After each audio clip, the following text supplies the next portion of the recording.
भादों का महीना था और काली अंधेरी रात में कभी रह रह कर हवाओं का तेज झोंका चल रहा था और आकाश में रह रह कर बिजली चमक रही थी। रमेशर काका अपने घर से दूर एक पलानी में लेटे हुए थे और उनका पलानी गांव से थोड़ी ही दूर एक तालाब के किनारे थी, जिस तालाब में बारिश के दिनों में पानी भर जाया करता था और वहाँ पे घास उग जाया करता था, जिससे तालाब बेहद ही डरावना लगता था। और उसी तालाब के बगल में 6-7 आम के पेड़ हुआ करते थे और वहाँ पे दिन में बच्चे खेला करते थे और शाम को मजदूर आराम करते थे। और धीरे धीरे रात ढल रही थी पर हवाओं का तेज झोंका आंधी का रूप ले चुका था। आम के पेड़ की डालियों के टकराने की डरावनी आवाज से रमेशर काका के पलानी में बंधी भैंस भी डरी सहमी सी खड़ी थी और रमेशर काका के खाट से सटी हुई थी, जिसके कारण से रमेशर काका उसे हट की रट लगा रहे थे और कह रहे थे तू साइड में खड़ी हो जा, लेकिन वो भैंस डरी सहमी सी उनके खाट से खड़ी थी। जिसके बाद रमेशर काका खाट से उठकर उसकी पीठ को सहलाने लगते हैं और भैंस अपनापन पाकर उनके साथ और सट जाती है। जिसके बाद रमेशर काका को लगता है कि भैंस को मच्छर लग रहा है और वो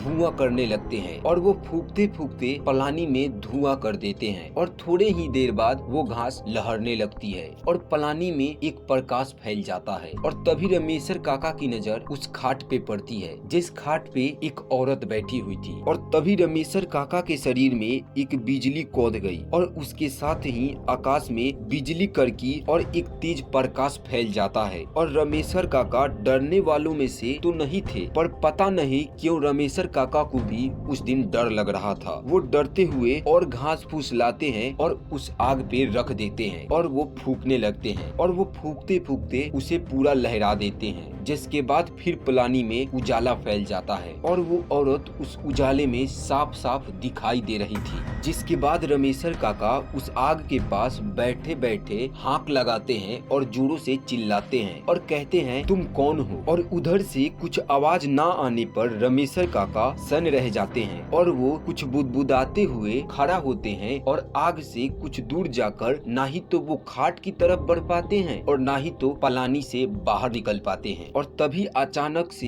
खाट पर बैठी महिला जोरों से हंसने लगती है और उसकी हंसी से उस काली रात को और भी भयावह बना देती है। रमेशर काका अब मन में ही सोच लेते हैं कि अगर हम डरते हैं तो मरते हैं। जिसके बाद रमेशर काका तनकर खड़े हो जाते हैं और मड़ई के कोने में रखे एक लाठी को लेकर वो फिर से उस औरत से पूछते हैं तुम कौन हो, तुमको क्या लगता है मैं तुमसे डर रहा हूँ। पर सच्चाई ये थी कि रमेशर काका पूरे अंदर से डरे हुए थे और रमेशर काका का यह रूप देखकर वह महिला और ही उग्र हो जाती है और उस खाट पे खड़ी हो जाती है और चिल्लाते हुए बोलती है तुम मुझसे नहीं डर रहे हो। और तभी रमेशर काका उस औरत से डरने के बजाय उससे वो पूछ देते हैं कि तू मेरा क्या बिगाड़ेगी। और आगे रमेशर काका के साथ क्या होता है जानने के लिए वीडियो को कमेंट कर दीजिएगा पार्ट 2 और एक लाइक और एक शेयर कर दीजिएगा।